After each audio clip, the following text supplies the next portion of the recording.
ആമേൻ ആമേൻ.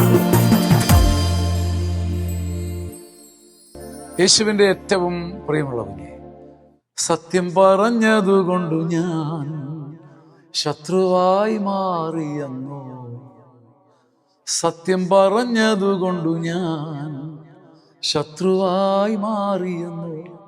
ഗലാത്യ 4:16. സത്യം തുറന്നു പറഞ്ഞതുകൊണ്ട് ഞാൻ ശത്രുവായി തീർന്നു വന്നു.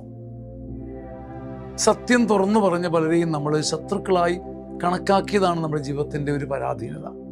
മൂടിപ്പൊതിഞ്ഞും കള്ളത്തരം കാണിച്ചും പറഞ്ഞ എല്ലാവരെയും നമ്മുടെ ജീവിതത്തിലേക്ക് ചേർത്ത് വെച്ചു. പക്ഷെ സത്യം തുറന്നു പറഞ്ഞ ചില മനുഷ്യരെ നമ്മുടെ മുഖത്ത് നോക്കി നമ്മുടെ നന്മയ്ക്ക് വേണ്ടി നമ്മളൊരിക്കലും തല കുനിക്കരുതെന്ന ആഗ്രഹത്തോടെ സത്യം തുറന്നു പറഞ്ഞ ചില വിശ്വസ്തരെ നമ്മൾ കണ്ടിട്ടില്ല. അവരെ നമ്മൾ ശത്രുവായി കണ്ടു. നമ്മളെ താലോലിച്ചും പ്രോത്സാഹിപ്പിച്ചും സ്തുതി പാടി നിന്നവരെ നമ്മൾ ഉയർത്തിക്കെട്ടുകയും ചെയ്തു. നമുക്കെല്ലാം വരാൻ ഇടയുള്ള വലിയ അപകടമാണ്. സത്യം പറഞ്ഞതുകൊണ്ടു ഞാൻ ശത്രുവായി മാറിയെന്നു. സത്യം പറഞ്ഞവരെ ചങ്കിൽ ചേർത്ത് വയ്ക്കുന്നവനാണ് വിശുദ്ധൻ. ആമേൻ ആമേൻ ആമേൻ.